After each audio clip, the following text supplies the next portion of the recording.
The Basement Dwellers podcast is brought to you by Player One Coffee. At Player One Coffee, we're obsessed with gaming, coffee, and, well, gaming. Every one of our signature roasts is handcrafted and tasty as Get yours at playeronecoffee.com. Plus, order your Player One Coffee through our affiliate link, and not only will you receive 5% off of your first order, you'll also help support our show in the process. Press start to continue.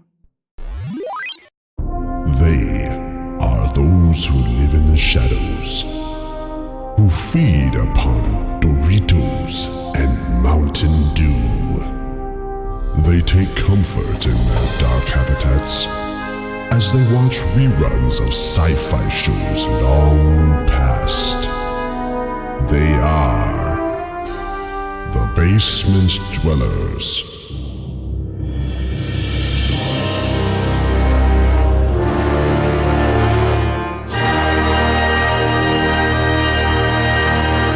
Show me what you got. So say we all. So say we all. So say we all. Indeed. Yes. This is a fertile land and we will thrive. We will rule over all this land and we will call it this land. Make it so. Join me. Together, we can rule the galaxy far and some. I want to believe.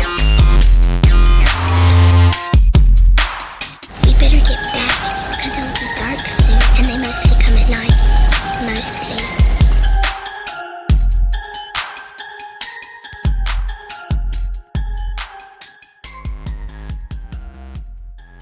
Hey party people, and welcome back to yet another episode of The Basement Dwellers, a bi-weekly podcast dedicated to all activities most enjoyed by those who spend their time in the deepest, darkest, and dankest of basements everywhere. I'm your host, Wes Tanner, and we have a special show planned for tonight. We have the guys from the Tomorrow's End podcast with us. So we're going to hit up some nerdy news, talk with them for a bit about their show, and then wrap up the evening by placing ourselves in their shoes as we talk about how we would survive during and after an apocalyptic event.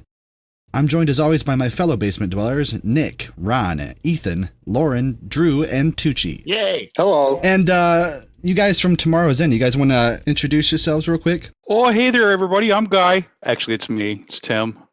I am the one who's responsible for these murder hobos. Murder hobos. Unmute yourself, Mobius. Say hello. He's mixing a drink. I'm certain of it. Okay. All right. You can all fuck right off. I was pissing. Oh. You can do that on air. Come on. You can multitask. Come on now. Introductions, guys. We got Tim so far, and we kind of have a little tradition of having our new guests on kind of give a little rundown about what they are into as far as nerdy shit. So whoever wants to take that away first. Jesse, role playing, video games. Geez, what else?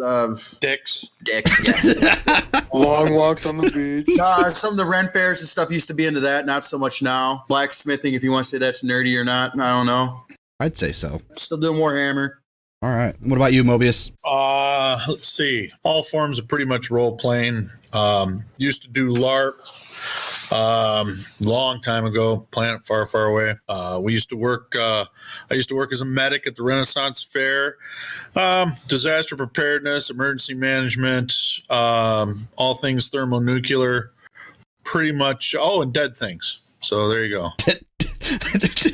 Dead things. I know what you're talking about. You want to expand on that one just for a second? Well, for 10 years, and I still am a licensed funeral director and embalmer. Worked at Cook County Morgue for 3 years as a autopsy tech. So yeah, all things dead and rotting. Okay, well, we will go ahead and break right into nerdy news. We got a lot to cover tonight, so we're going to speed things along just a bit. We started a little bit late, but we're going to try and catch up.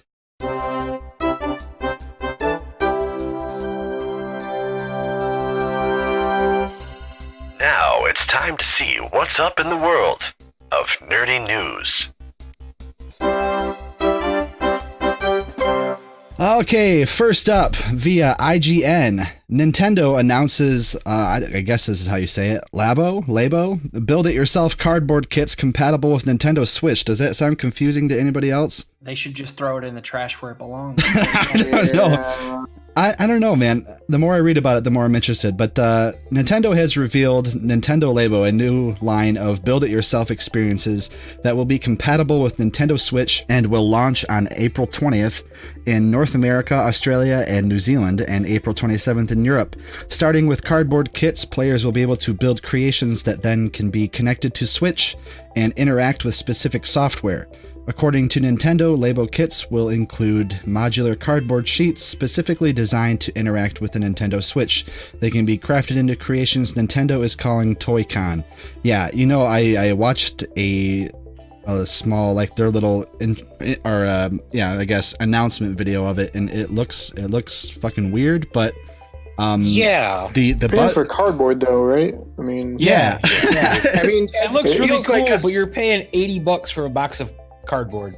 It kind of sucks, but I feel like it's also a step in the right direction for someone who has a Switch to get their junior hackers and tinkerers on the right track. Yeah. Yeah, and I imagine that kids are going to have an absolute blast with it, because it's basically, I mean, it's like cardboard Legos that they can put together, and it turns their controller into whatever. I don't know. I saw like a fishing pole, and then there was. Did you see the robot? Like, yeah, it was like a mech thing. Yeah, and I feel like the homebrew like society is going to get in on that at some point. Oh yeah, I think the idea is really cool, but like the whole, I'm paying for fucking cardboard is right. I mean, what couldn't you do all that with a Raspberry Pi too? I could bring cardboard home from work and fucking use that, but I don't know. That's what's turning. You're paying for the programming to interact with the cardboard. But is your cardboard Nintendo? Cardboard? Is it your cardboard Nintendo compatible? No. It's gonna be easier shit to break. Yeah. Listen, my cardboard, helps me move and shit. What does that do? What? Let's me play with a video game? Paper cuts. Hey, paper cuts. Robotic packing boxes, asswipe. Yeah. They can hack themselves and drive down to the car. Hey, when that's a real thing, then call me, okay? So You next, just got this vision of somebody getting a hold of a giant rubber dick, and then you know that's gonna fucking happen, right? yeah. The tentacles, things like that. The new Nintendo Wub Wub Wub. Yeah. I mean, I guess it could make The Nintendo Shapap. Next up in the world of gaming news via Metro, Dark Souls Remastered is coming to PS4 and Xbox One in addition to the Switch. Bandai Namco, yeah, definitely. Bandai Namco has confirmed the remaster will be coming to Xbox One, PlayStation 4, and PC. Sorry, I forgot about that one. On May, what the fuck? Sorry, on May 25th, as it was already announced for the Switch. There still aren't many details, but the Xbox One X, PS4 Pro, and PC versions will all feature options for upscaled 4K resolution and 60 FPS gameplay, which is surprising as the existing PC version doesn't allow for 60 FPS, and it was implied it was implied that it would take too much of a redesign to get the option working, which suggests that quite a bit of care is being taken with this remaster. Excuse me. The Switch version will have a maximum resolution of 1080p and 30 FPS when playing in TV mode. More in gaming news via AlienCovenant.com. There's a new Alien game being developed, and it will explore areas of the universe that fans have not experienced yet. Unlike previous Alien games such as Aliens Colonial Marines, which was overseen by Sega and Gearbox Software, and Alien Isolation, which was overseen by Creative Assembly. I know, I love that game. This new untitled Alien game will be overseen by Fox's own gaming division, Foxnet, which I had no fucking clue existed, who recently acquired Cold Iron Studios. The development company created the game. The Cold Iron Studios is the company that is creating the game. This means Fox will have a tight grip on the work done throughout the game's entire development, which is great news for fans after the disastrous example of a mishandled property, which was Colonial Marines. Let's see here. Next up in really stupid comic book movie news, Via comicbook.com, the internet calls out Marvel's Wasp costume over sexual imagery. Here's some penis shit for you guys. Yeah. Fans welcomed the new Wasp suit with open arms, but now the internet has just discovered something unfortunate about the costume. Evangeline Lilly's Wasp costume is now making the rounds thanks to a fan noticing a rather unfortunate element to the design.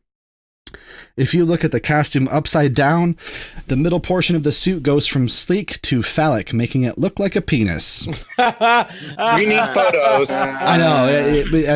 Big old rubber dick. Debated whether or not to include that in this, but giantrubberDicks.com. there we go. Visit now. Place your order now. We've got a 2-for-1 special. Everything's out of stock. Hey, there's John. You can't prove that. Goggles on, motherfucker! I guess not. Let's see here. Hey, John, you wanna introduce yourself and tell us a little bit about what you like to do, just real quick? No. No? Okay. You're the second person to give me that answer. Now in the world of really fucking weird Nintendo news, as if the Lobo or whatever the fuck it's called wasn't weird enough, via mynintendonews.com, a woman from Florida is planning to marry Tetris. Finally. Yeah. I feel like Tim has a lot to say about this. Yeah. So, Tim, what's up with your neighbors, man? 20-year-old, I don't know how to butcher her name, Nurul Majabin Hassan. Wait, how old is she? 20 years old. But here's the deal. She prefers to be known as Fractal Tetris Hurricane. She's a fucking lunatic. She is planning. I told you AI would start to take over. Yeah. I've been saying this for years. She just likes that long one, that long square. There's no intelligence, artificial or not. He has to wait so Oh long. God, I know. One. No, humanity is going in a downward spiral really quick here. I am curious. It won't take much for AI to take over at this rate. Okay, let me finish the article here. Anyway, this girl is planning to tie the knot with her favorite game of all time after she graduates. A commitment ceremony with friends in attendance will also be taking place. Her love for the retro puzzler started in September of last year. Fractal explains how her affection towards Tetris manifested. This is a quote. It started when I would play this game called Smash Run, and I would hear the Tetris theme, and I thought it was nice. Every time I heard it, I would want to play Tetris. All I did was play this game and kept thinking, I want to play Tetris. I think Tetris is so beautiful. She refers to it as he. Whoa, she's assuming gender? How dare she? He is about perfection, and he stimulates your mind. Physically, I get the feeling Has nothing to do with inserting blocks in places at all. Yeah, physically, I get that feeling that people in relationships get, that they are with the right one. Anyway, so her fucking name's Fractal. That's what she prefers to be called. I can't take this. You understand what happened, don't you? Techno hippie. Tell us, John. Yeah, tell us, John. Explain this one. She got one of those bendy spine dildos and discovered she could make them weird shapes, and they fit. This 4-block dildo fits right into these 3 green block dildos. This is like the worst case of OCD obsession ever. Well, get this. There's more. Because besides a calculator, which she named Pierre, Fractal has also had relationships with a companion cube from Portal and an oscilloscope called Braxton. I fucking hate the human race so much. Well, no offense, but who hasn't? Tetris has gotten to be played by a lot of people. Yeah. I'm not too sure that's a person I would want to marry. However, who hasn't wanted to get down with the companion cube? This is a troll. It can't be. Also, she marries I love my Tetris, or oscilloscope. we allowed to play with Tetris still, or no? Yeah, what the shit does that have to do for the rest of us? I don't know. We'll have to look that up. Someone should try to appeal to her logic and be like, listen, Tetris is a free man, okay? And it's best that he stays that way. Tetris is a player. Reach out on this one. Maybe someone should just, I don't know, hit her in the head with a fucking brick. Yeah. We should just start feeding her Tide Pods. How about that? But then she might want to marry the brick too because she's attracted to it. Too late. I'm pretty sure Tide Pods led to this. Yeah. You can change the brick there. This looks like a piece in that game I like, Tetris. Okay. Is that a boy brick? I'm just gonna become her sister wife. Does anybody know how a Tide Pod tastes? Yeah. The last piece of nerdy news tonight is not really much of nerdy news, but I consider a personal accomplishment that we finally took down the fucking Predator in Ghost Recon the other night. That was awesome. Suddenly it's news. I don't mean to toot my own horn, but You were the last one alive, I know. toot. Yeah. No, JJ was. I had to ask Tim what he did to take him down. Tim, you used somebody as bait, didn't you? We tried bait. That didn't work. What we did is we spawned a truck, and one of the players drove like hell to get it in the middle of the field before it got destroyed, and then we used that as cover. Nice. See, that's smart. I stayed in the truck until it got blown up, so that was my last attempt with the truck. I even tried a helicopter, and that didn't work either. But yeah. Oh, he gets pissed at helicopters. Oh yeah, it's like instant too. Like he doesn't even start just running around and fucking with you. He just died quite a few times. Oh yeah, we almost gave up. Well, the attempt that we took him down was going to be our last attempt too, so that we got pretty lucky there. But anyway, those of you listening can go ahead and check out that clip on our Facebook page, or if you are following any one of us on Twitch, you can see it there too as well. Twitch only lets you clip 60 seconds at a time, so it's kind of split up, and a lot of it's bullshit, and a lot of us dying in really hilarious ways, but you finally get to see us take them down at the end. Alright, so we're going to go ahead and take a quick commercial break, and when we get back, we're going to conduct TBD's very first ever interview with the Tomorrow's End guys here. So stay tuned. This will go well. Yes, it will. Is this a commercial for GiantRubberDick.com? It will be. Giant Rubber Dick. The Basement Dwellers. Hey, you nerd. Have you subscribed to the show yet?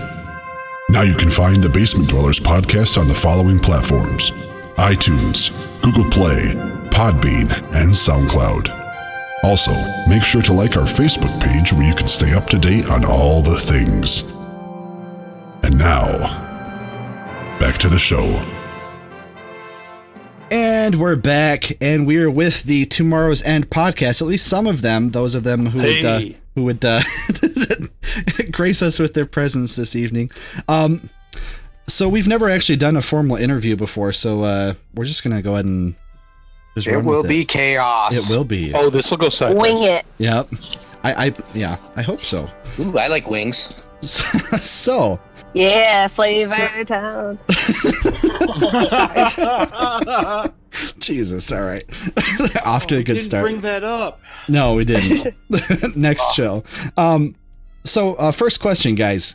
Can you give everyone listening a quick spoiler-free rundown of what Tomorrow's End is about?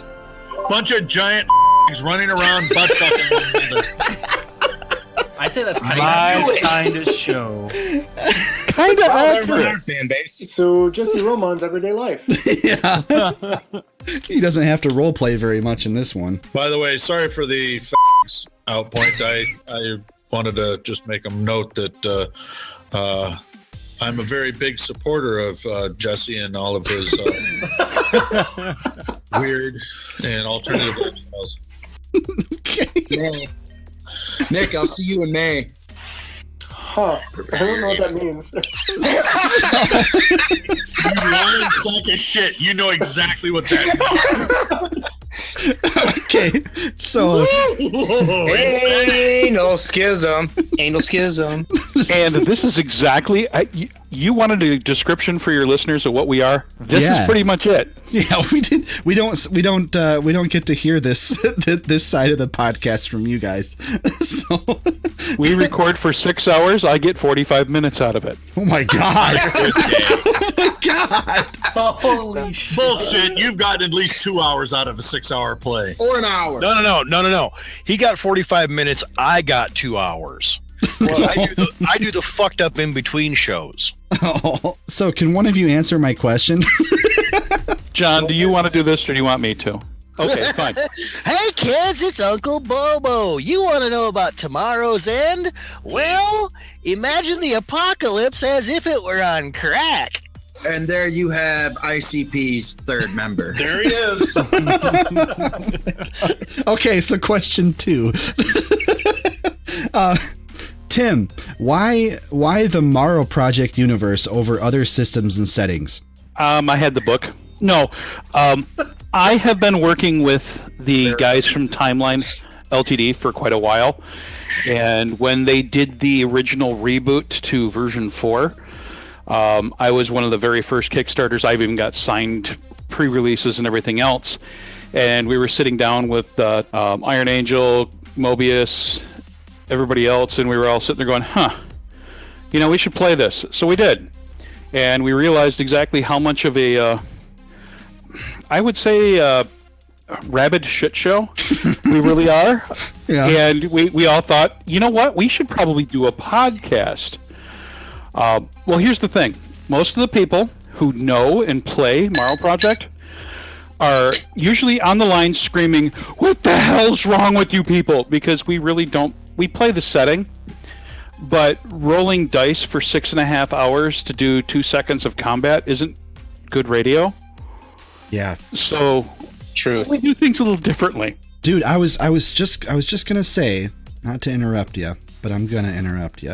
But get used to it. Yeah, you guys had like a episode 0 where you kind of went through some of the stuff that we're talking about right now, and I have to say, like, I physically cheered when you said that you pretty much used the rules kind of as more of a guideline rather than gospel, because that's the exact way that I like to run the games that I run. I don't really know any setting or any system inside and out. I use the parts that are cool to me, but beyond that, I mean, I like you guys, I like to focus on telling the story. Yep, story and the role playing and the interactions, which not to suck your dick too hard, but like you guys do that like excellently. Like it's, I don't know, I'm having a fanboy moment here. I actually just finished the last episode you guys posted earlier this afternoon, and like I listened to it on the way to work and back from work, and then during my lunch break too. So those are the only times I'm able to. But you guys are phenomenal. So first, holy shit! Someone listened to episode 0. Yeah, really. Well, important note here. Whether it's been made clear or not, we're really, really not safe for work. Oh, I know. So, we are. Neither are we. We didn't clearly say that. See, I knew we made it when we got our first piece of hate email. Oh, really? No way. We were all going to hell. We were all going to hell. Oh, yeah. Was it like some super nerd? Oh, really? Okay. Yep. I was like, oh my god, we made it. We have listeners. I don't think we have interactions. Not really. No. We got a really good damn review. it. Yeah. We got a really good review, actually. We have one. While we're doing asides, I have That's to the one from my kid. Yeah, probably. Yeah. While we're doing asides, I have to out Tim here. Yeah. First of all, Tim met one of the original authors of the Morrow Project when he was a kid. Jesus. So he's been playing this for a really long time. Also, if you pick up the newest version of Shadowrun, open the front cover and look at the playtesters, and you'll find a name you know. And all the other books. And I know. I need Tim to help me turn Dragonlance into Shadowrun someday. And wink, wink, dungeon. And Shadowrun Anarchy. Shadowrun, it's just modern. Yeah. Damn. I've been beta testing Shadowrun for years, and I know several of the guys. Hi, Jason. I'm going to make him listen. There we go. So, yeah, thank you. I've been in the gaming industry in and out for, God, it's been 20 years now. But usually as someone in the background, which is kind of an interesting thing because this whole group of murder hobos you have with you tonight, we're kind of working on our own system. Oh. Yeah. Dun dun dun. Big announcement right there. Is Can it? I plays? Yeah, we'll play test it. I can't guarantee we'll get very far. But All of us, please. Thank you. Apocalypse. okay. Yes. Our whole point is almost every single person on the planet utterly hates that. All right, we had a good 3-hour game session tonight. How far into game time? 5 minutes. Yeah. Okay. Oh, yeah. It's people don't want that. In fact, actually, if you want to play a simulation, there's a million of them already out there. We're aiming at making it go fast and focus on story. Mm-hmm.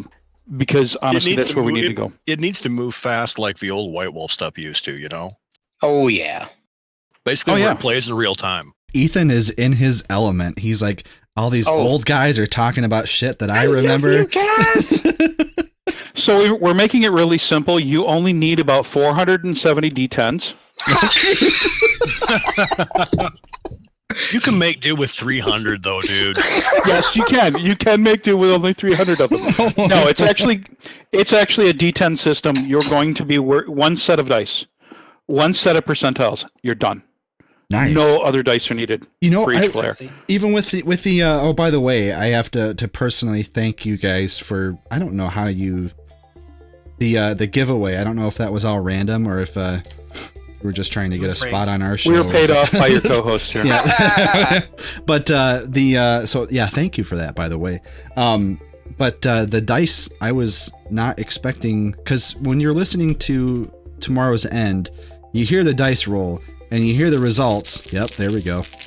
You hear the results, but you don't necessarily know what they're rolling, you know what I mean? So I was surprised when I got the dice from the prize pack, and there was only there's like 4d6 and then the 10-sided. Yeah, you got a set of percentile and the 4d6. Yeah. And that's all that's actually needed for Morrow Project. Here's a nice fun one that they don't want anybody to know, but I'm going to out it here. These are made by Chessex. Mm-hmm. So they're actually a very decent dice. The problem is that nobody can buy them, because honestly, the guys who own Morrow Project, one guy, okay? Chris, he's an awesome guy. He spent his entire retirement to purchase Morrow Project to bring it back from the dead, and it's just a thing of labor and love for him. And then this group of people did a podcast that completely causes issues. We've already caused them Tim? to write errata. Set fire to it. Yeah, we set fire to it. The initiative system, the errata that just came out, yeah, that was us. I'm not sure he's a fan. Oh no, Chris is. Chris, I mean, I look at the stats for downloads. Yeah, but it's a love-hate fan. Oh yeah, he's the first one. He's the first freaking one that downloads every new episode. He's like, at least they're giving me attention. Is that what it's like? Now, what did they break? Yeah, what did they break? Exactly. But he donated it. The book you have is signed. He donated a lot of that stuff in there as well. So it's very much. Let me put it this way: him and his wife love our podcast. Everybody else that's on the creative team, the rest of the creative team probably fucking hate us, like puking hate. All right, you hate somebody so much that you got to go outside and throw up every time you hear it. You should do your in-game voice, your character voice right now, so they get the full effect. Well, let me explain something to you right now, because these folk hate us. They hate us real bad. Bad enough that I think they'd wander over and, well, they'd beat you to death with a dead pig. Oh, it's because you sodomized their whole game system. Yeah, you fuck up on taking your Sheena Easton albums. No. Yeah. God, I'm going to tape over the Nickelback. Oh, God. Yeah, these fuckers, they tied me up in the chair and they made me listen to Nickelback for hours. Until you loved it? You really complained, oh, don't tie me up and put that in me. No, that's what you did. That right there took the whole thing. It was like a good, dirty, wholesome slut that you are. Yeah, which is a whole... Twice he kept putting it back on. which is a whole interesting thing because Guy technically is a hate crime. Oh yeah, but, I remember that. He goes. That whole discussion. We have Canadian listeners, and they're like, "Oh my God, you have it so correct," and I'm like, "Really?" Yeah, because I'm trying to be racist here. Yeah. Let's see here. When did you guys start the podcast? We actually, officially. Yeah, officially. It was actually officially last Thursday. We actually really, God, I think it was not last 1, 2. Well, you know what? We just finished season 2. Mm-hmm. We are recording season 3 right now. Well, not right now, because this is not part of it. Hold on. Tim, if I Lies. go back, This is part of it. We just started our 3rd year. 3rd year. Okay. Yep. Damn. I was to say, I think you get You're like answering all the questions I have ahead of this, so this is gonna be a lot shorter than I wanted it to. It actually make up new questions. Yeah, it actually started in the winter 3 years ago, but we lost the first episode. The Cardinals ate it, so we basically had to start over. There were 2 episode zeros. Okay. Oh, Dita still misses you. How often do you guys get together to record? Oh, trying to get these fuckers together to record. This is funny. I attempt to get about 6 record sessions in a year. Okay. I'm lucky to get 4. So that's when we do a marathon, and I'm serious. We start at 2 p.m. and we go until midnight. Nice. So that's great. It goes on and on and on. The problem is that the first hour is, first of all, trying to get them all in front of microphones, and then well, what did we do? Oh, really? I have to do this now. So we recap what was going on. Which is why I set in on a test session that happened the day before the broadcast. Yeah, and then there's defucking attack. Yeah. Oh yeah. We are now on the recording board in Michigan is the same one. We have been through now 3 rigs, and I'm working on rig number 4 up down here in Florida. I'm going to be mailing it out. So, here's the fun part. I don't know what's going on. People actually listen to this shit, and they actually give us money. We've got patrons. We got one guy giving us $20 a month. So, wow. Hey, thank you. Oh man, we love you, man. We love you. Oh, we love you so much. We love you long time. Good Lord.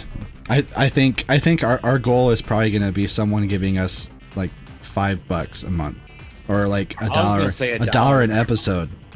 So I know you can do it by episode. Oh yeah, yeah. We have a coffee sponsor, kind of. I mean, you guys could have the coffee sponsor too if you really wanted. Oh yeah, I saw you guys were doing that, and I hoard it immediately. Here's the fun part. We've been trying to get sponsors, but none of the whiskey companies want to give us free booze. Yeah. There's some kind of law about that crap, but bullshit. Anyways, I'm working on that. I'm trying to get a couple of different things. So next question here. How long have you guys been role playing, like individually? If you want to sound off, I only ask because for those of you listening who have not checked out this podcast yet, you first off are in for a treat, and secondly, as soon as you get into the story, you will witness some of the best role playing. That it sounds like a goddamn radio drama. It really does. So, how long you guys been at it? I'm gonna sound like a really sad old geek. You, Jesus Christ, 40 fucking years. Woo! GMing for 30 of them. My God. Mostly because nobody ever wants to GM, and they're like, "Hey, Tim." Yeah. So Yep. And here there. I've been writing. That's the other thing is that because of writing this stuff and everything else, yeah. Well, I'm just a sad man. That's impressive. 40 years. I have a job, though. I have a high-tech job. Actually, now, here's the fun part. I used to have a high-tech job. I got tired of actually having to work, so now I teach people how to do what I do. Ooh. So, I used to do high-end home automation with big multi-billion-dollar buildings, people who have $1 million theaters in their homes, crap like that. Well, I now teach people how to do that. Because that's not interesting or anything. So Well, that and Black Mirror keeps calling him up for ideas. Yeah. So he's a little worried about that. Wait for the next episode. All right, John, what about you, man? I picked up a D20 in 1978. I'm horrible at math. That was a Shit while balls. ago. That's 40 years. Thank you. Okay. So young when you guys talk. Oh, you whippersnappers. All right, we got Mobius next. All right. I'm going to answer for a couple of folks real quick.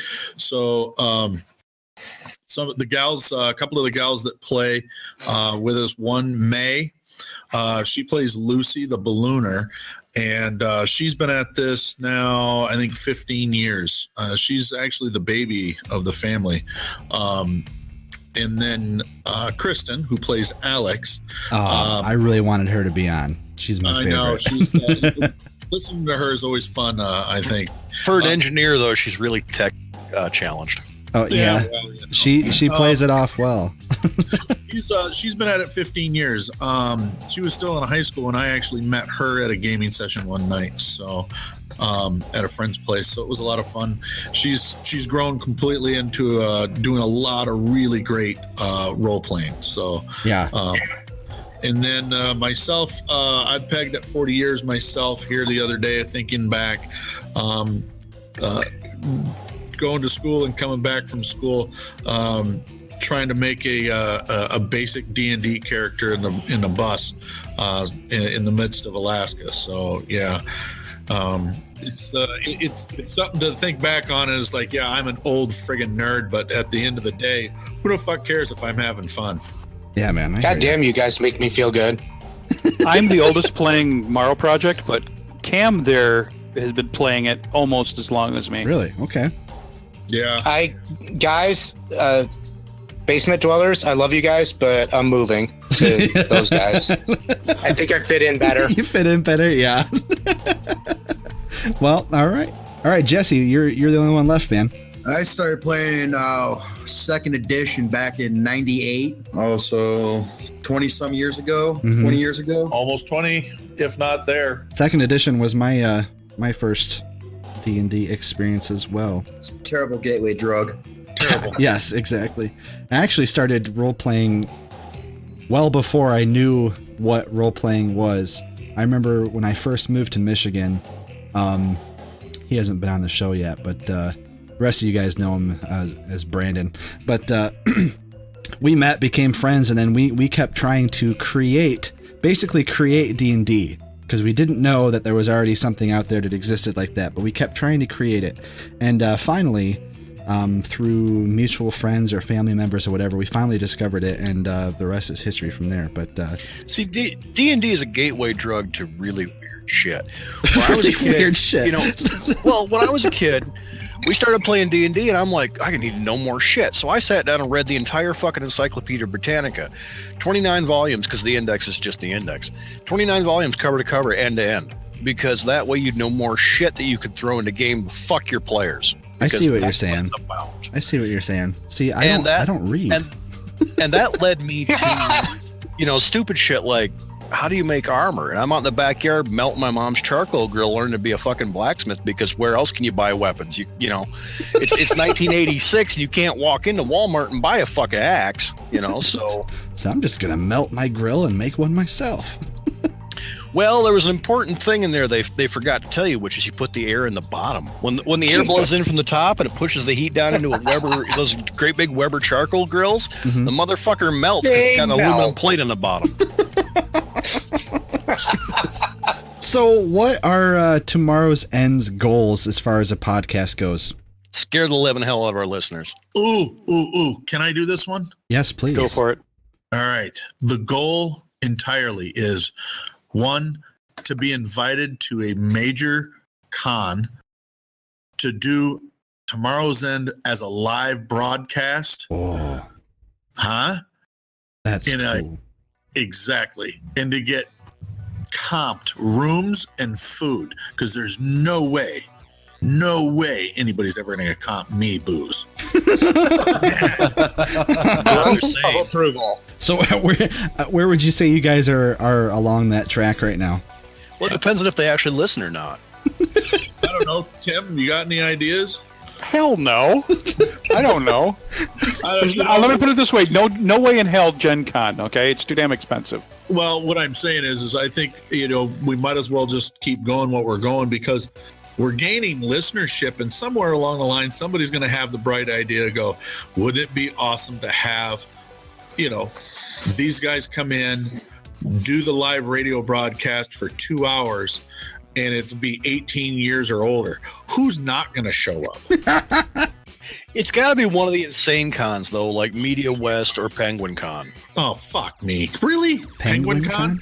Great. We're going to get Jesse drug off to, for breeding stock there. That's fine. And he was never seen again.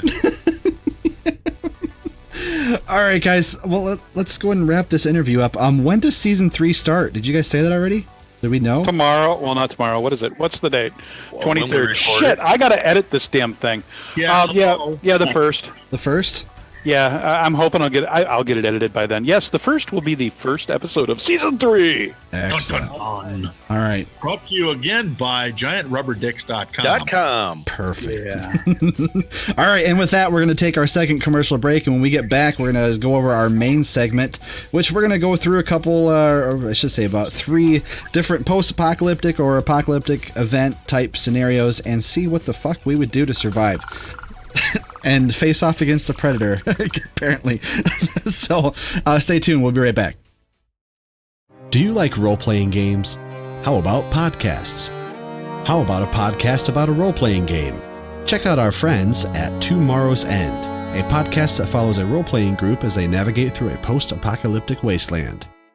All right, enough fucking words. Here's the trailer. How did humanity get here?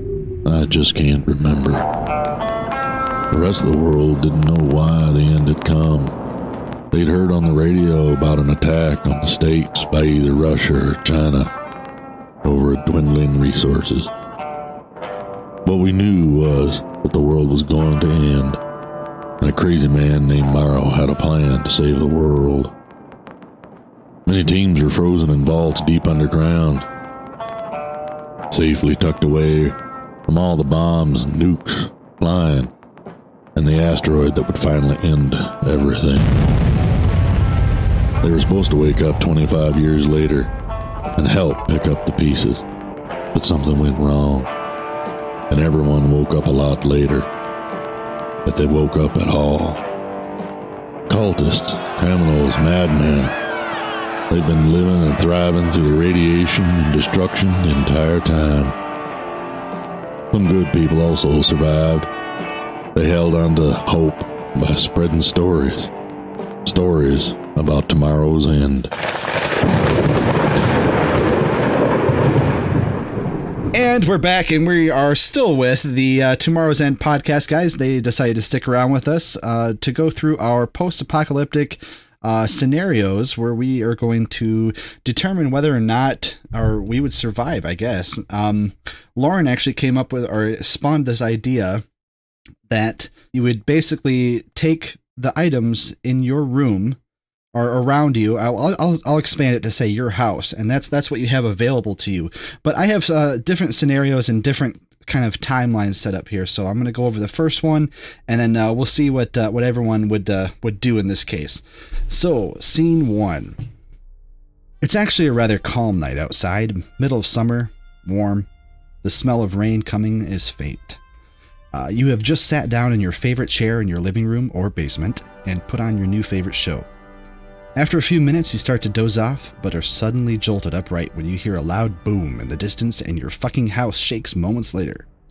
You go outside to see what the hubbub is all about, and you are met with all of your neighbors staring off in the same direction. You turn to look the same way and near shit yourself as you see a mushroom cloud off in the distance. You've seen plenty of movies, you know shit's about to get weird. What do?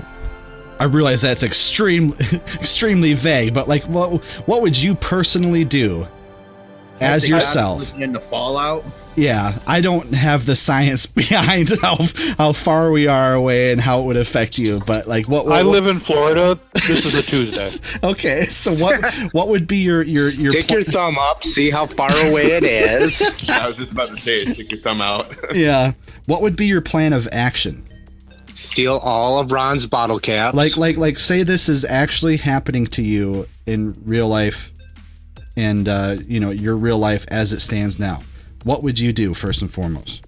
I wouldn't leave right Call away. my mom. The mass panic to set in, and then kind of wait for it to ebb a little bit, and then probably get out of town. Would you hole up inside your house, or would you try and find somewhere else to go? I'd definitely find somewhere else to go. Probably just do something where it stays semi-mobile. Or are we talking about like after the fallout actually comes down, or what? Because, like I said, the science is not in my head right now. So just all it is you've seen the mushroom cloud. You see right Big now. Boom. Yeah, you see Big Boom. What are you gonna do? After you poop. After you poop. After I poop, as long as I'm not vaporized. I'm gonna meet up with Nick, and then we're gonna form Master Blaster, and then run Bartertown. No. Oh yeah, Drew. This is your rise to Diabito. Master Blaster runs Bartertown. So who wants to go first? Jesse and Nick are reliving Mad Max here. So Nick, what would you do?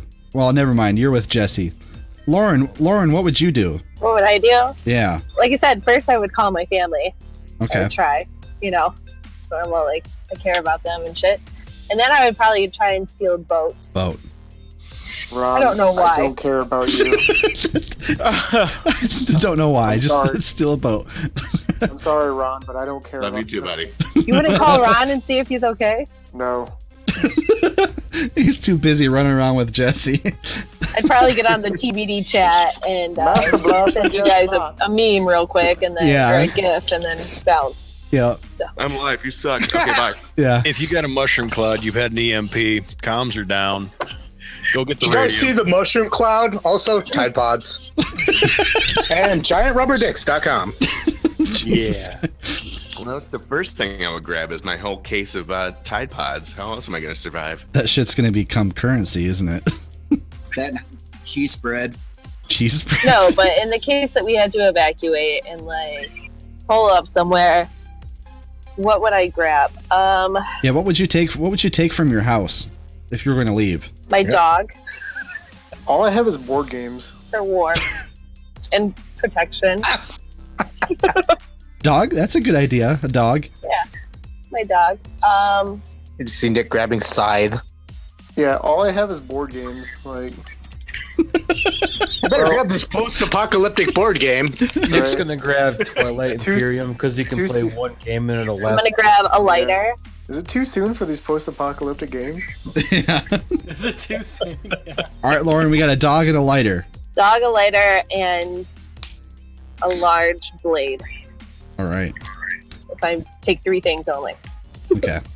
To be fair, I think I'm playing it kind of smart because we're not going to have like PlayStations and stuff like that for entertainment. So. As you. You'd still grab yours. I know, but Just in case. yeah, you never Build know. a generator. We can just Goddamn roleplay. We don't limited need your board games. I'm not Yeah. losing Oh, it. shit, Lauren, take that back. Ron, what about you, man? What would you do? I mean, if it's the blast scenario, I obviously find some sort of shelter to wait for the fallout.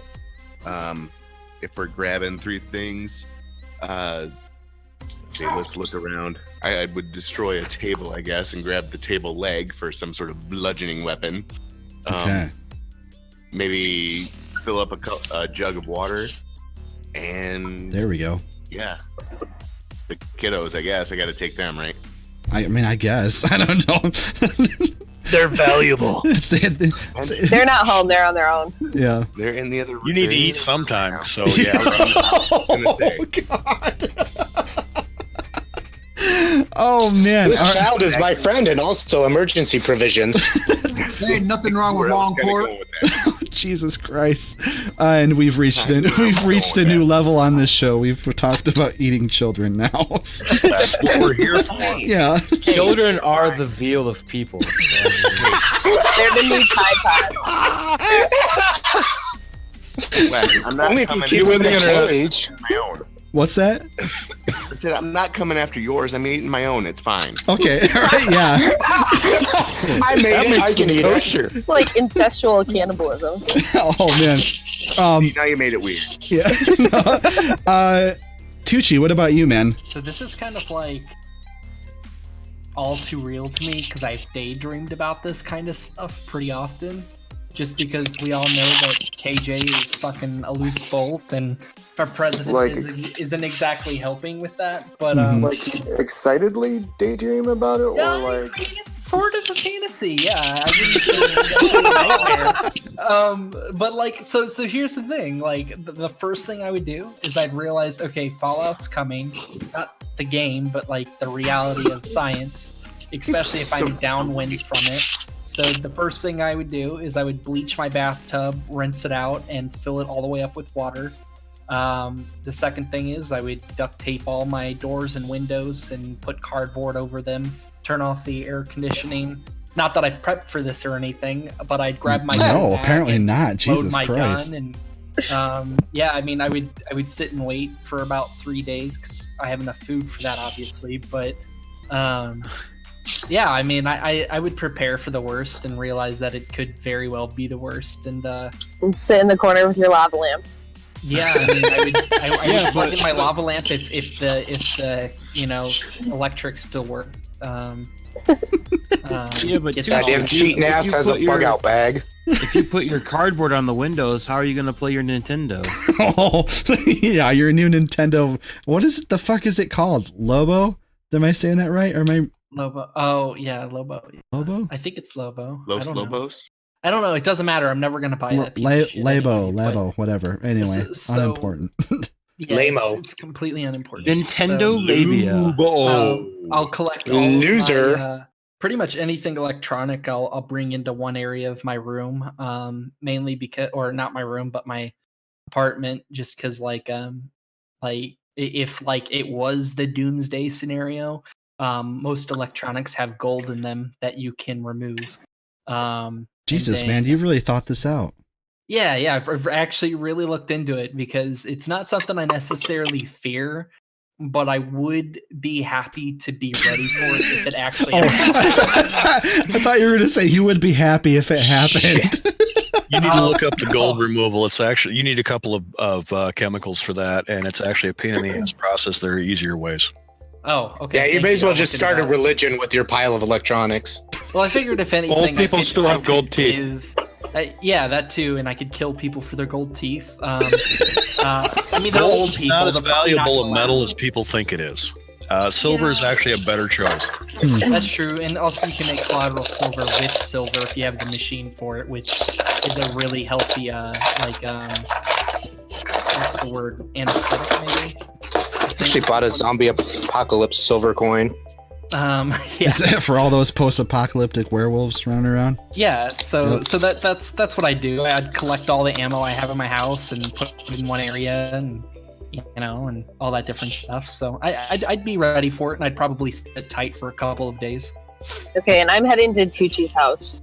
Yeah, apparently. And stealing his bug out bag. I think we all are. Yeah. Ethan, what about you, man? You're like making lots of noise over there. Are you like getting ready right now? Yeah, I'm making lots of noise, but my fat lazy ass would probably just curl up in the fetal position and die. Because it's going to be easier. Oh man, just gonna It would give up. definitely be easier. It's like Definitely would be. You've lived a long enough there would life probably already. be some bit of motivation to go save my children and my loved ones, but I don't know if I'm ready to survive no fucking apocalypse. As much as I played Fallout 4, I hear you. I don't know. Like I look at it as the opportunity that once things settle down, because eventually things will settle down, because there's this thing called mutually assured destruction. So whoever shot it first is going to get just fucking wiped off the map too. So the big thing is I would see that as my opportunity to build what's going to be called Ancapistan. Oh, gotcha. And it would be a great society. And Tuchivania? Yeah, Tuchivania, yeah. Yeah. Tuchistan. All right, so Supreme Dictator Tucci says. So Ethan's given up on life. I don't have the heart to be a dictator. Yeah. The Tooch. I mean, granted, I do have a good amount of shit laying around here to probably survive with, but Not to mention that explosion from where I'm seeing it is probably going to be way off. Drew, what about you, man? What would you do? Me? I would die. I feel you, man. It's not even the like being prepared shit because it's the diabetes. It's the diabetes. Like I need we discussed this, man. And dude, my medicine is gonna be like gone quick, and I am gonna be fucked. Yeah, nobody would be able to get his fucking insulin for him. There would be no insulin. He'd be fucked in like a heartbeat. Exactly. Just eat meat, nothing but meat. Yeah, and not affect other people. It's not the fallout that kills him. It's the lack of a pancreas that creates. Yeah, it's the lack of a pancreas. You know, it's not the fallout that kills him. It's that we know he's gonna die first, so he's the first one we're gonna eat. Just think about it, guys. I'm a big dude. I'm fat. I probably got some tender spots on me. I'd probably be good eating. Oh yeah, we gotta eat him for weeks. You could, man. You just roast me up and turn me into some jerky there, and you're good to go. I call Shane. Oh, I love the way he thinks there, eh? Oh God! What kind of marinade are we gonna use? Yeah. Oh, you gotta be careful. We're gonna Guinness marinate his ass. Once that people catch fire, they don't go out. Ask Moses about burning corpses. We'll stay warm. This segment just turned like really awesome. You turned me lubber into some candles there, and you got a nice rump roast for a stew. You get some taters and tomatoes, and you're good to go. Human candles stink, dude. It's like a sickly sweet smell. Yeah, well, I mean, it's that or being given the choice. Dark. So I mean, sometimes you just gotta tough it up.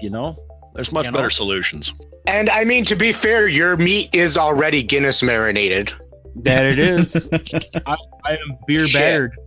All right, so let's go to one of the tomorrow's end guys. John, you want to go first, man? I walk outside and see a mushroom cloud. I let out a laugh and go, I've been waiting for this about fucking time. I walk back in the house. I'm not going anywhere. My house is built for this. Mine's not. They don't let me play in games where, you can whatever you have with you, because the bag that I carry with me is basically survival and sound. So, I get to choose one thing. It's a bag that's got 600 things in it. Pretty much, yeah. I got like a bag of holding. I haul around all my shit in it. I'm good to go. The other thing is I throw on my street armor because I have it. Street armor? What the hell is street armor? The more you talk, the more I like you, by the way. Street samurai. What's street armor? I have a leather jacket that's lined with plates and conveyor belt. So we do composite armor. Yeah, basically. We do post-apocalyptic stuff. And so, I built this as a prop piece, but why not make it actually work? And I just keep adding to it. So, it's hanging on the door right now. I've got a truck that I'm slowly building into a Mad Max truck. It's I mean this in the best possible way, but you would. Well, yeah. Mobius, what about you, man? What would you do in this scenario? All right. Well, first off, I'll give you the. I won't go too far into this. Well, so the first thing I'm doing, I'm going to the office, and once I get to the office, we're going to start the process and finding out where the fallout, what the direction of the wind is, what are we looking at. Start mustering up my volunteers, wife and child and dogs. I head to my mom's house, and I will probably sit out on top of the golden throne for a period of a long time. When you do disaster preparedness and emergency management, unfortunately, I've run this scenario and actually got a chance to talk a couple of years ago at a conference about it. So, yeah, it hit GR. The prevailing wind goes from west to east, and we should be pretty good right here. See, that's the beauty. I grew up between two sites. So, a lot of us that play Tomorrow's End have actually lived through this shit. When I was a kid, we did duck and cover drills. And, because they knew that we were where we could see the flash, but we weren't going to get hit by it. So, Mobius's Mobius's plans were the ones that, basically you kind of lived with. So, dumb question though, Mobius. Is the tank factory in Muskegon still a target? No, they don't do anything. They only make Teledyne currently just does engine tests right now. They haven't made a tank god in probably 30 years. I didn't think so, but I know we used to be a target because of that. The thing is right now, and again, the game has changed. It's changed because what do they want? They want the most bang for their buck, and so it's hard to launch a missile intercontinentally across without interception. Well, it's not even and again, the interception also gets played into that. Now, I want to answer this question based on where and how I grew up. If I did not do what I do, oh God, this is the greatest thing that has happened to me. The godless commie hordes have finally come over the horizon, and I can now live in my full, honest glory, becoming the king of my own world. I will carve a kingdom from the surrounding arena, and I will take knights and women into my hold, and there I will conduct raids using my mammoth army. I just want you to know you have won my full, unwavering allegiance. Tucci's abandoning his own quest to carve a country. I was going to make a communist comment, and I'm so glad you did because I didn't. God. We got Tim left then. Mr. Florida. See, it's kind of a unfair because Florida has these kind of emergencies every month. So wait. What? We have a hurricane that tries to scrape the entire state clean on a regular basis. Okay, sorry, my head is in nuclear fallout. Hey, it's pretty close. We have Florida Man. That's close enough. I've already got in the house 18 cases of bottled water, 30 gallons of gasoline out in the garage that we rotate through, and I'm embarrassed because I have and I should not. Most people shouldn't have this many guns without being from the South. And oh my God, I am Detroit, bro. Plausible deniability. Deniability. You know, the other issue is that this is Florida, so if anything happens here, you're not going to a basement. Yeah. So, it pretty much turns into Mad Max right away. But hey, you're warm.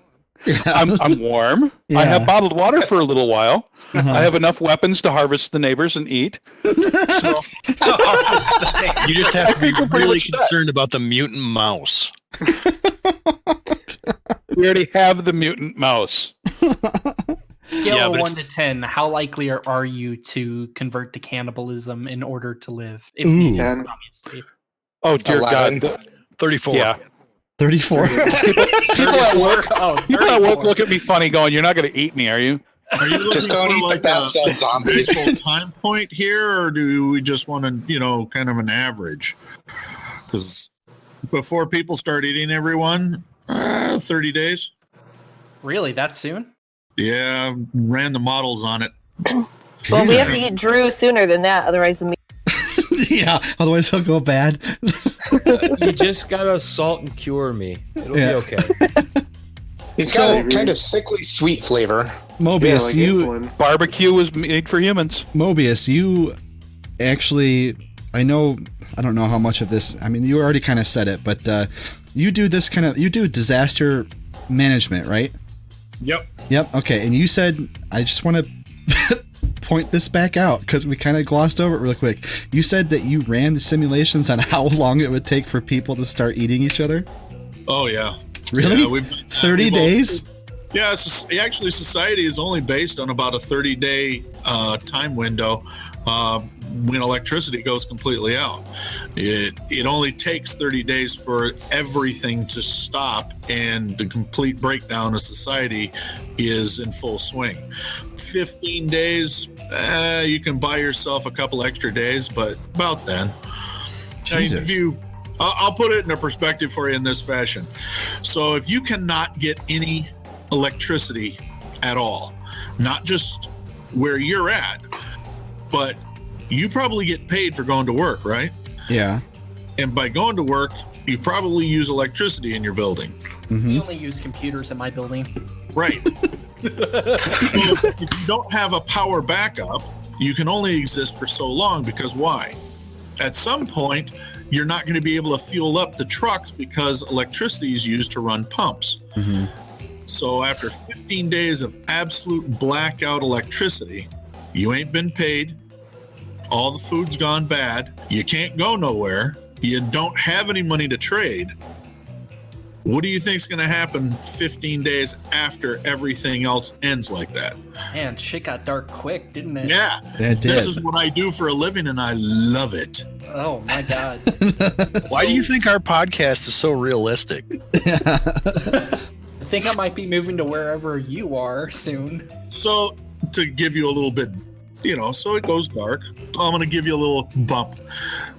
It's not nearly as bad to restore power. The hard part is the infrastructure and what's damaged is. If you look at it, you can get generators in to do certain things. You can power up places, but it's not going to be what it used to be until all that infrastructure is completely redone. I.e., look at it this way. As long as you can go to the grocery store and buy food, you're pretty set, right? Yeah. How far are you away? Or let me back that up. How many people do you know that go up north to their cottage? Quite a few, actually. Right. So my money says, Wes, you, your wife, and child are going to pack in up north with a friend in a cabin. You know why? Because they probably have food already stored and ready to go, and you can wait them out. At the end of the day, that's what our job is to trying to restore this shit. The bomb goes off, right? Well, Diabito there, don't stress. I got you covered, baby. I can call in any kind of medications we need to get everybody through. May not be exactly perfect what you need, but I can bring them in.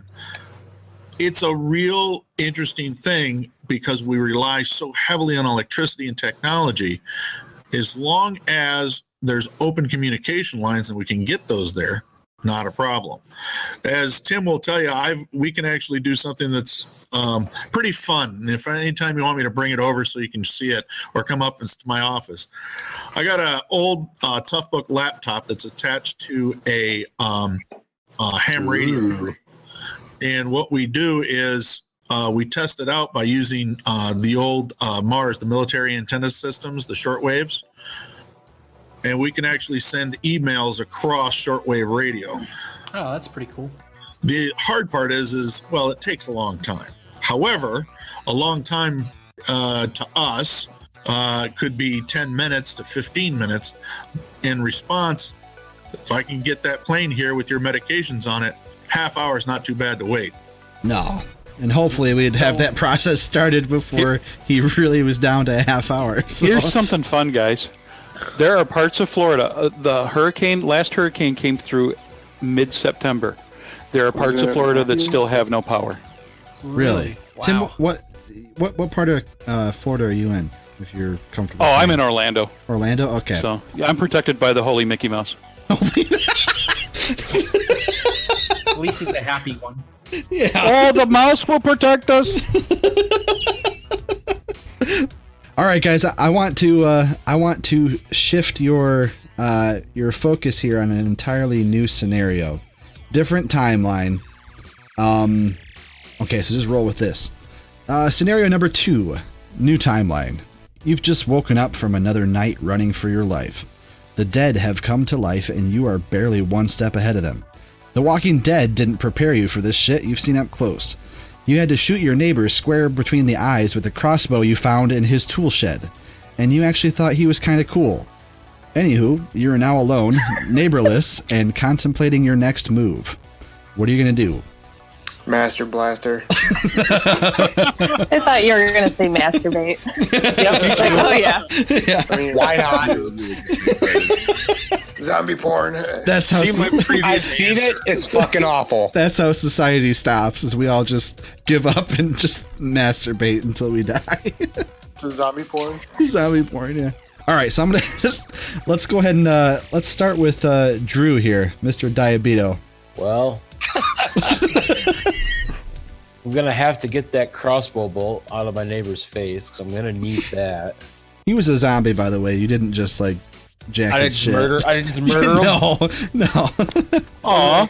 I wasn't just like, I need a weapon. You got a crossbow. Hey, let me see that real quick. This is cool. Dead. The damn kid's been whacking off on my tool shed.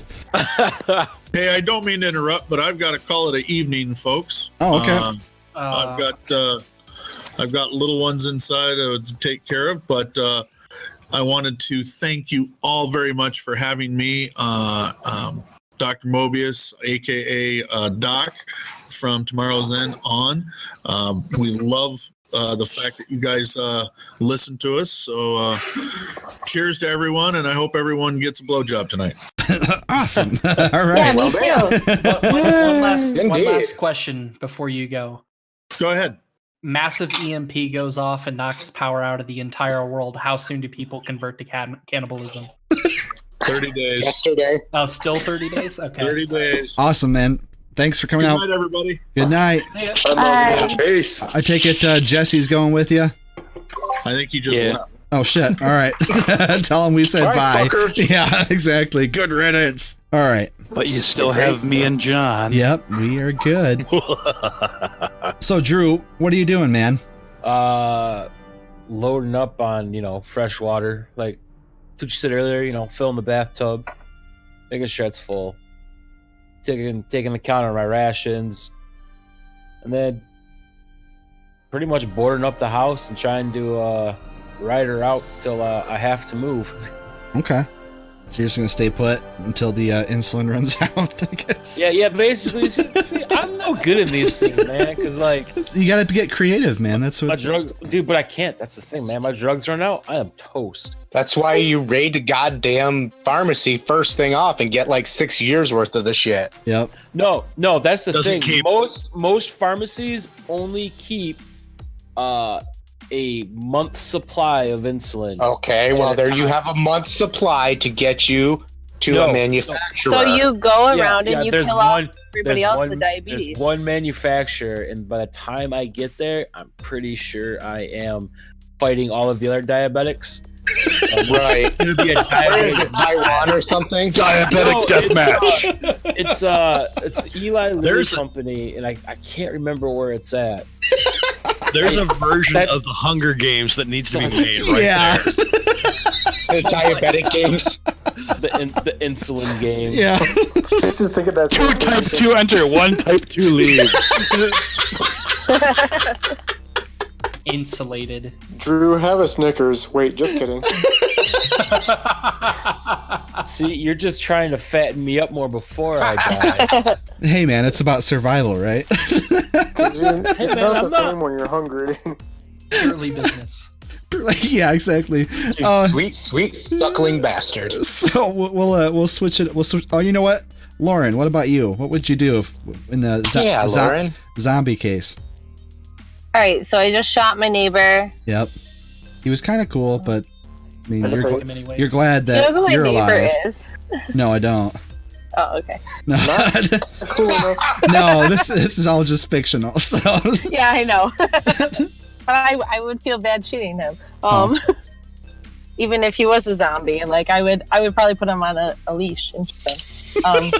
You'd be one of those people. Right? Yeah, play video games with them, Shaun of the Dead style. Exactly. And then I would I wouldn't use my house. I would probably board up in the garage here because I think that that's sturdier than the house. And we've got a lot of shit. Thanks to my mom. She's like a hoarder, Actually, no, the basement. We're going to the basement. There's tons of food down there. There's tons of moonshine. Ooh. There's all the. I know what my plan is now. Wait, what? Yeah. And I don't mean zombie apocalypse. I'm just coming to your house. I was to say, moonshine has been one of the driving economic forces in Tomorrow's End. So Perfect. Coming over. Yeah. So, and I think it would be easier because there's only one entrance to the basement. So, well, 2, I guess, if you have to go through the house. But choke points are your friend. Mm-hmm. Okay, let's see here. Let's go to Nick. What about you, man? You still sticking to the board game defense? he's just gonna sit and play his board games by himself. Bring in a copy of Zombicide. Yep. Yeah, neighbor is a zombie. I just shot him in the head with a crossbow. Probably board up the windows and just hold up. Honestly, like wait it out. Make that my castle. Honestly, like make the house. I don't know. I don't know about the whole going anywhere thing. Like being mobile. I think I'd rather try to hold up in my house and just board up the windows and just see what happens from there. I wouldn't move until I absolutely had to. Yeah, I gotcha. I'd probably end up doing the same thing. Tucci, what about you, man? Very similar to the whole nuke situation. But yeah, I mean, I guess I would probably stick around, wait for all the chaos to die down. I mean, like, I live in a major city, so I mean, You're dead anyway. Yeah, I mean, my chances of survival are pretty slim, because people are gonna go fucking nuts and probably burn houses for no fucking reason or some shit. So like their football team just won and they're like, woo! Yeah, like riot and shit. Like, oh, this is a good idea. Let's go burn shit, even though there's zombies out there. Oh, like, God, you live in Lansing. Not quite. I live in Kansas City, so I technically live on the outskirts. Yeah, you're probably right. Yeah, I mean, I and then like if I did manage to live past all the craziness that would, I'm sure, ensue, I would, try to get in contact with anybody I knew if they were still not zombified. And especially the ones that have like ammunition and different stuff like that, people I know that are sort of prepared for a life, or not life altering, but like a world end of the world scenario, and see what their plans are, see if I can meet up with them, that kind of thing. It'd be pretty simple. So I guess simple in relation to some other things, I guess. Spontaneous order. I like it. Yeah, This is where I get to be Will, though. This is going to be fun. Yeah. Yeah, we'll go ahead and go to you next, man. Go for it, yeah. Go ahead. Yeah. Oh, well, I don't know. No, if I am done. Okay. Well, first of all, I have enough crossbows for everybody, but I've only got like 1,200 bolts, so, aim well. And pick up after you shoot. Right, yeah. Not joking. I used to build crossbows for the SCA and stuff. I've got like 16 or 18 of them sitting here. Oh, that's great. Crossbows are absolutely useless against zombies. Share. Really? Absolutely useless. Well, then I don't want one. You don't. Your shoot ballista would be. The ballista only fits on the truck. We need gasoline for the truck. That's the problem. And you can fire that only, once every how many minutes or so? How many rounds? How many combat rounds? It's a I've repeater. got So two full gas tanks. How A long does it repeater take- ballista. Yeah, it's a little one. It only draws like 400 pounds. How long does it take a nuclear power plant to go red? Like what's the time limit on that when people are maintaining it? It depends on the plant. Some of them will do it on their own with people maintaining them. So, which we've seen. Where we're at, it's not an issue because the closest one is in South Haven. So, yeah, the lake gets a little glow in the dark, but no big deal. Better to see the zombies by. Yeah. Oh, they're over there. Yeah, piercing weapons create bleeding, and when you're dead, you don't bleed. So what you really need is cutting or high impact. Yeah, well, high impact. Just blunt isn't like a hammer isn't necessarily sufficient. You need, serious As in a shit. sledgehammer. Man, I always wanted to use a pitchfork. Like The recovery on a sledgehammer is really slow. It's awful, yeah. What you want to do is take a claw hammer, like a framing hammer, and put it on the end of a 4-foot pole, because then you got leverage. You can just rip it back out of them. Not that I've ever thought about this. What about the whole bat with barbed wire and nails in it thing? Absolutely useless. Another bleeding weapon. Oh, okay. So, well, if we're going by well-established zombie lore, you're trying to destroy the brain, right? Correct. Okay, yeah. So, conceivably, wouldn't it still, even a piercing weapon, still to the brain? You have to destroy the right chunk of the brain, basically the lower stem and the back of the brain, according to lore. Which means you're better off trying to crush the base of their neck or immobilize them. If you can basically tear the body up to the point the body can't move anymore, they're no longer a threat. Sure, they're still a landmine, but they're no longer a threat.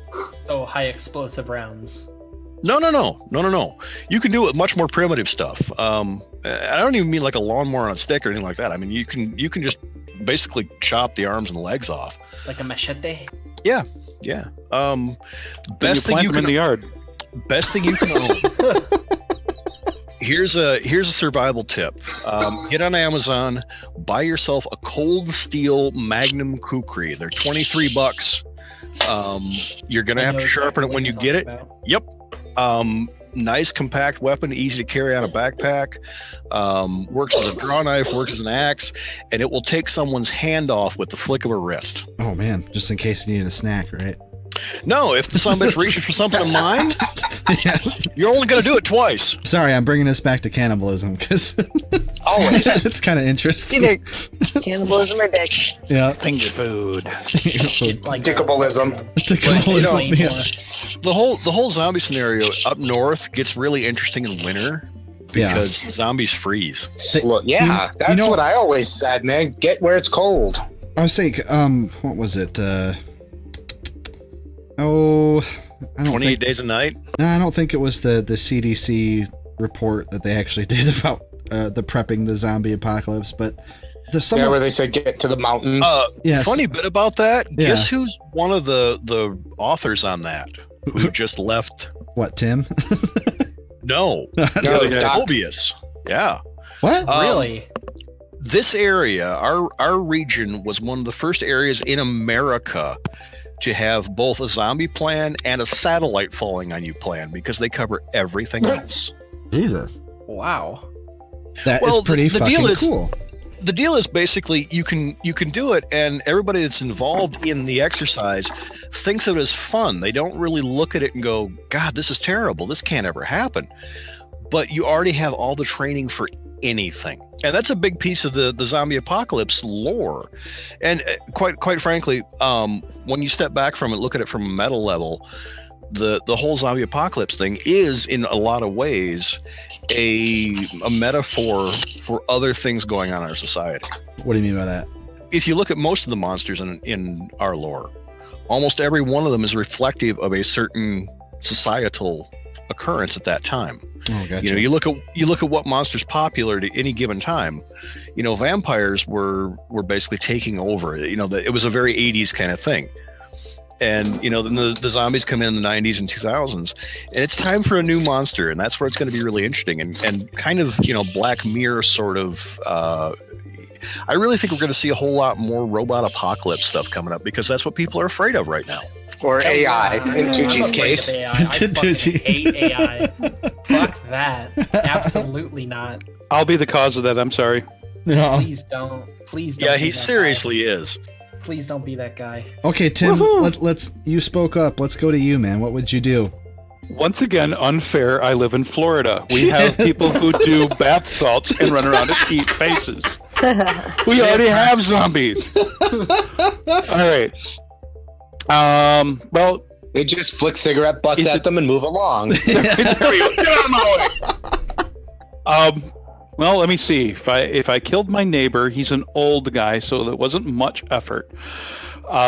In fact, nor much meat.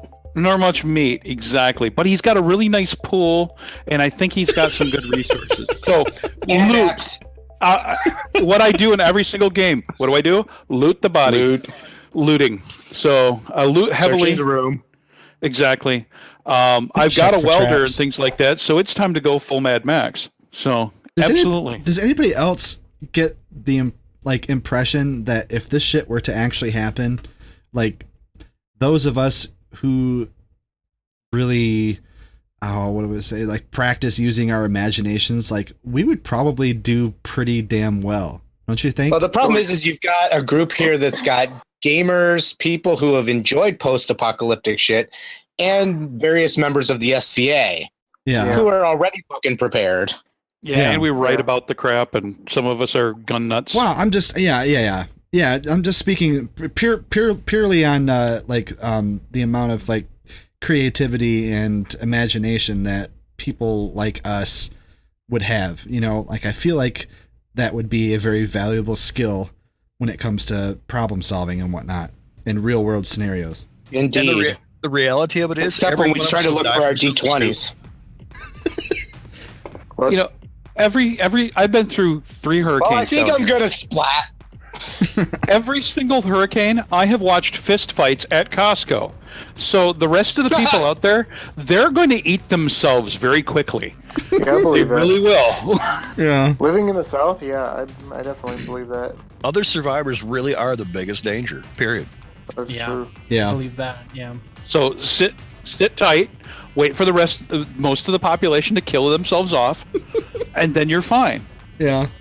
And then find like-minded people and commune. The more and looting, which we already know all of you. The more confident you are, the more equipped you are, the bigger the target you are. You have to be basically pillage, loot. Stock up on Mountain House meals. And let's see here. Who? By the way, those of you wondering, if we haven't heard from Ron in a while, he's having technical difficulties, so he's not able to get back on here. I think, which is weird because he's logged in. Yeah, I see him in here, but yeah, his phone won't register anything. But so, in place of doing this last scenario that I have, because I think we got to wrap it up. But the last question I have is just a generalized question to everybody here. Because listening to everyone kind of talk about their plans for what they would do, yeah, it seems that everyone kind of has a somewhat different but somewhat similar plan. But what I want to know is, are you the type of person, when shit really hits the fan, are you going to go out alone, or are you going to stick with people? Does not play well with others. Alone. You know what? Fuck you guys. I was gonna say I'm probably. You need to stick around and save my ass. Small teams, 3 to 5 man teams, is your best survival chance. Yeah, that's actually what I was gonna say. I was gonna say I tried to find a small group of people I know I could trust, and you know, if we ran into a larger group that was friendly, I'd work with them, but would like to keep our, you know, not what's the word?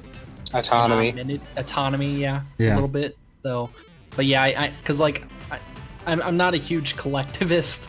Yeah. But I do understand the strength in numbers, point. Mm-hmm. And someone's going to do it. Someone's going to take that to heart and be like, strength in numbers. I'm going to recruit everybody.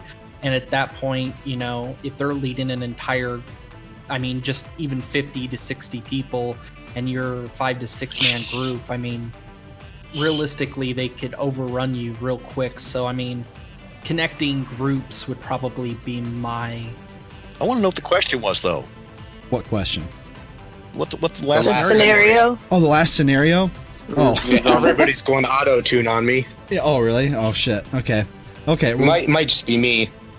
My people have taken over. Here, I'll do. Okay, I'll read this off real quick, but we won't have time to go into it. But so this is actually kind of a play off of you guys.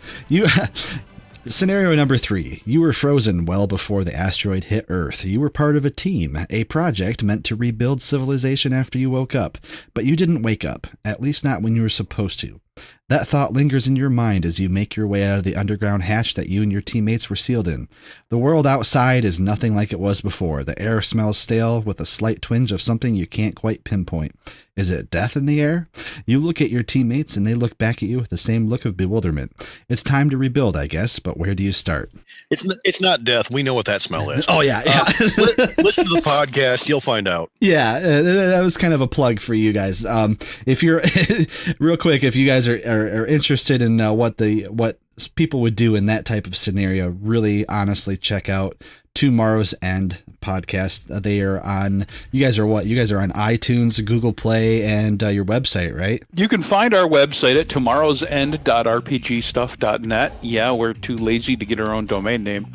Or you can find us on Facebook as Tomorrow's End, as well as on YouTube. We are on YouTube. I forgot about that. We started one, and I haven't loaded any recent episodes because I'm lazy. But we're also on iTunes and pretty much everywhere else. I found myself in a couple of other weird places, and I'm like, I didn't submit to this one. Why are we here? But we're there. We are absolutely not safe for work. I would not let children listen to us, although several listeners brag about how their 13-year-old loves us. We say lots and lots of dirty words. Alex will say the F word about every third word out of her mouth. Yep. She's our Samuel L. Jackson. She absolutely is. So, yeah, and then Charlie's our Hannibal Lecter. Oh yeah. Which, by the way, I do need to blow her up again. Yeah, I was gonna say, poor Charlie, fucking damaged sponge. Hey, that was the first one was her fault. The second one was absolutely my fault. Yeah. And now she seems like she's got something to prove. She's definitely out for blood now. But our show is all about the story. Very little of the game mechanics bleed through, and that's intentional because nobody wants to hear dice roll. In fact, I've actually been cutting back on that a little bit. So I noticed. And you guys have definitely upped the cinematics, I want to say. Here's the fun part. Here's the inside fun part. I have these grand plans. I have made everything I possibly can think of, and these fuckers go sideways. Well, yeah, I mean, that's what people do. Always. Oh my God. It's like John or somebody has access to my notes, and they go, all right, he's planned for 350 degrees. Let's go back this other way. So, yeah. So, yeah.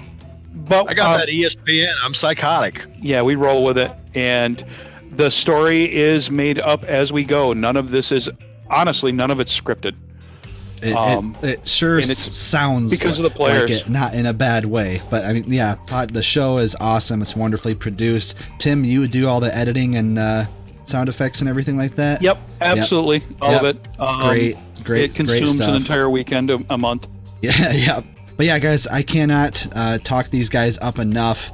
Like I said, the show goes in and out between some of the mechanics and then a lot of the story, and the story is very engaging. The role-playing is top-notch. A lot of the monologues and the interactions between even like somewhat non-player characters are just absolutely phenomenal, and you will swear that you are listening to the audio track of a major motion picture.